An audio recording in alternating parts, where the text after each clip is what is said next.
হরে কৃষ্ণ কৃষ্ণ কৃষ্ণ হরে হরে, হরে রাম রাম রাম হরে হরে।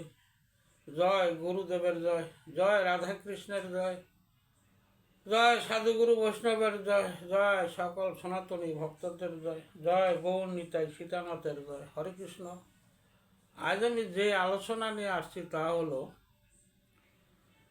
আমরা এই জগতে সাধু বলি, যে সবাই যাহাকে সাধুর বেশবাসনায় সাধু বলি। আগে সাধুর মধ্যে শ্রেষ্ঠ সাধু চিনার উপায় কি? সবই তো সাধু আমরা দেখতেছি। এই জগতে আমরা কি করি? বেশ বসন দেখে আমরা সাধু নির্ণয় করে থাকি। কিরকম বেশ বসন, তিলক, মালা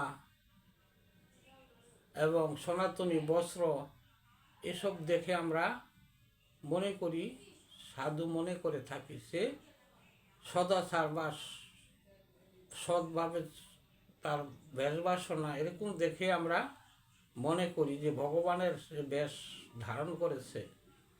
তো এই যে সাধু, সে কিন্তু আকারে আমরা সাধু বুঝতে পারি, সে সাধু। আসলে শ্রেষ্ঠ সাধু চেনার উপায় কি? কিরকম শ্রেষ্ঠ সাধু কে? যিনি ধর্ম অধর্ম, দোষ গুণ, পাপ পুণ্য পরিত্যাগ করে ভগবানের ভজনা করেন, তিনি কিন্তু শ্রেষ্ঠ সাধু। এখন আমি যে এইভাবে বললাম, কিন্তু এই ধর্ম অধর্ম, পাপ পুণ্য যে বললাম, সহজে বললাম, কিন্তু আসলে এটার তাৎপর্যটা কি? যিনি ধর্ম অধর্ম বোঝে না, তিনি জ্ঞান শূন্য ভক্ত।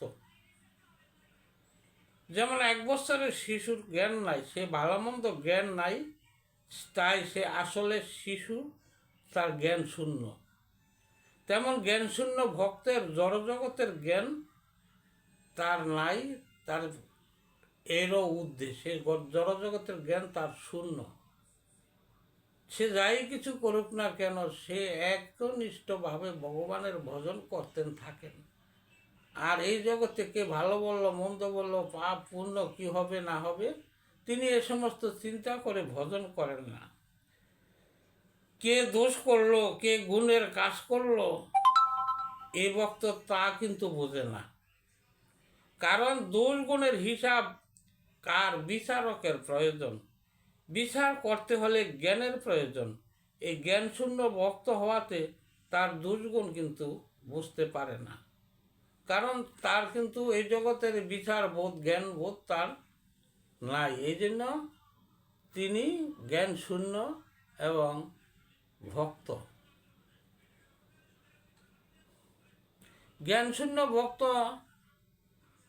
কোনটা পাপ কর্ম, কোনটা পুণ্য কর্ম, সে বিবেচনা করার তার জ্ঞান নাই। এসব ত্যাগ করেছেন তিনি আরও আগেই, তাই তার স্মরণ হয় না।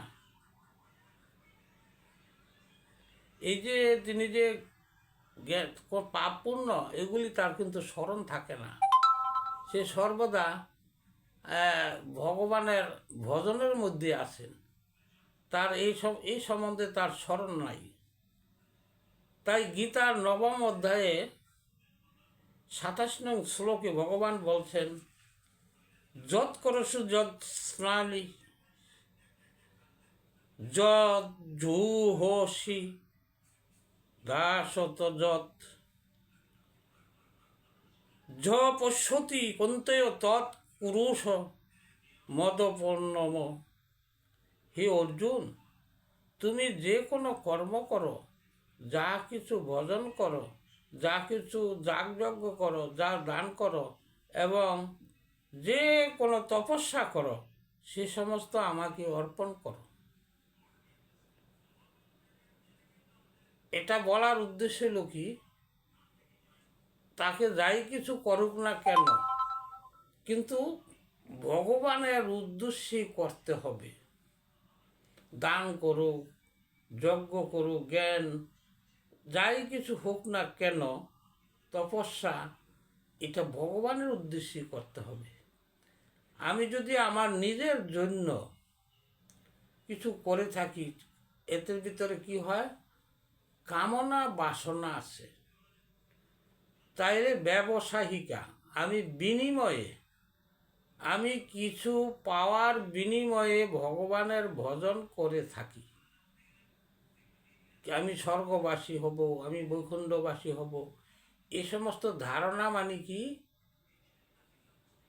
একটি ব্যবসায়িকা বুদ্ধি নিয়ে আমরা থাকি, যে আমি ডাকবো, এর বিনিময়ে ভগবানের কাছ থেকে এই নেব।